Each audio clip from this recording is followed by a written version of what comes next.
Hey everybody, welcome to It's in the Next Pack.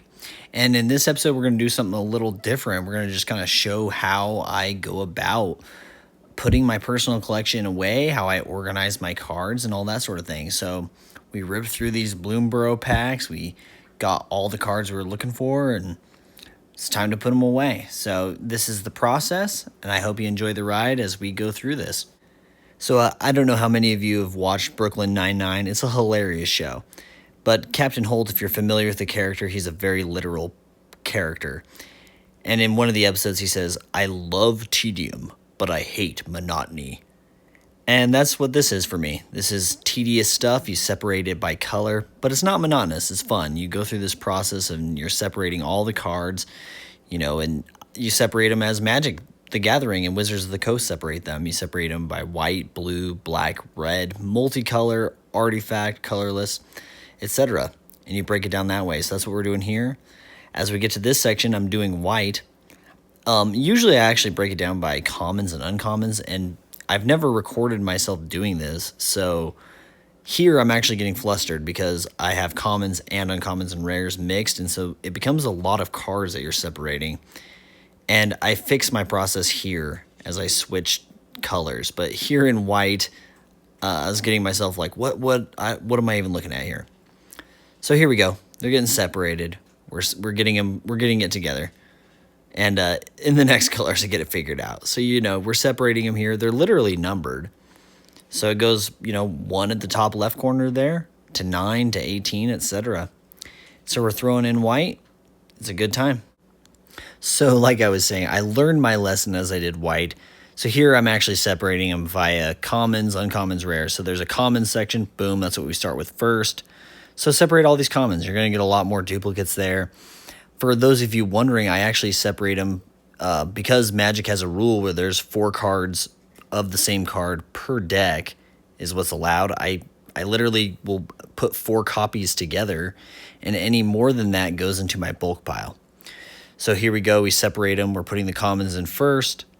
So all these commons are getting slotted. And then the next will be the uncommons and rares.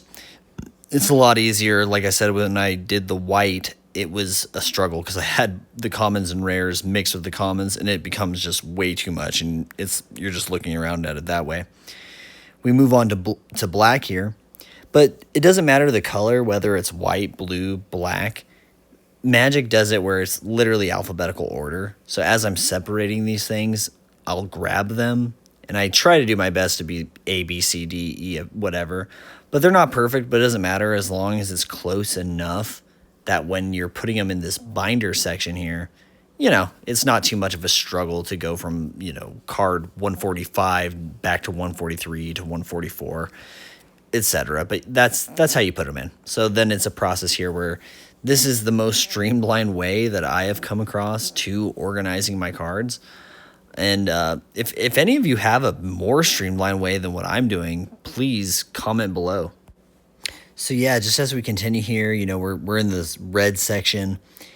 And what I was thinking of, because I was opening packs, I was making content that way, and I thought to myself, this is getting a little stale with Magic.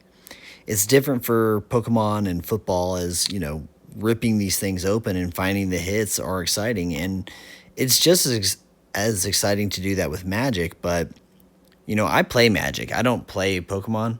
And of course, football you don't play. That's purely collecting.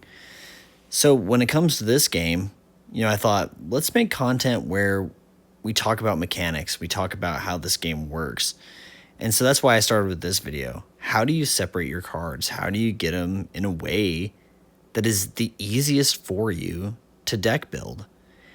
And if you watch my personal collection video, which I put out, one of the very first videos I made, I kind of show briefly how I store these. And this is a more in-depth way of how I do it. But it does make it the fastest way possible to build decks. And so what I'd like to do for the Magic episode next Monday is let's build a deck. Let's go through here. Let's find a commander. Let's build something in standard.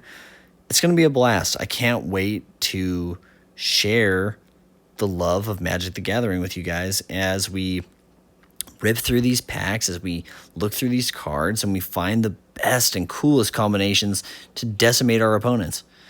And I want to share tidbits and tips with you. And if you have tidbits and tips for me, let's go. Let's make some rad decks together, guys. It's going to be a blast. For this section, we're actually putting away the multicolored at the end here. And for those of you who play the game, you know this is actually the trickiest part, because there's like the blue greens and then like the straight up multicolored blended. They're not organized. It's a little bit, they're harder to organize. And some of the more rare cards are usually in this section. So there's a lot more spaces and missing cards in your collection. But, you know, we hit it here. We make it. We've got our multicolors, and then it's into lands. And honestly, I'm a sucker for lands. So if there's full art lands, I love them. I've actually, like, as time goes on, in my Secret Lair collections, I have these Bob Ross lands. I want to send those off for grading so bad. But here we go. Let's flip through this. This is what it looks like as the final product. You can see quickly which cards you're missing from your set. You can look online to see what they are. And like I said, when you're deck building, this is the best way. You can look through here, find your cards, see how many copies you have. If you're building a deck and you want multiple copies, at this point, you know, there's no point in buying booster packs anymore. You know, you just opened a whole booster box. You pretty much have most of what you need. As you can see, there's obvious missing cards, usually rares, but sometimes there's commons missing too. But yeah, I mean, at this point, you know, you deck build from here, and usually almost guaranteedly you're going to find like, oh man, I love this card. And I have 2 copies of it. So now I got to buy 2 more copies of it for the deck, you know. And yeah, that's just how they nickel and dime you here, is that, you know, you buy a booster box to get you off the ground, and then you find, well, hold on, a lot of these I won't even use, and then some that I do use, you know, I need more copies of, or what have you. But it's a blast. And whether or not you use them or not, here you see that you have the option to use them. And, you know, I'm just thankful for all of you. And I'm thankful that you have watched it this far in the video. And you can see how the collection unfolded. And then, you know, it's at this point, that is a fun part where I get to label it, throw it on the back of the binder, put it into the collection, and we'll start deck building this way. Hey, y'all, thank you so much. I'm glad you made it this far, and I'm going to see you all in the next pack. And like I said, we're going to deck build. That's my plan for next Monday. Let's build a deck. Let's do something different. Let's start talking about content that way. Hey, take care.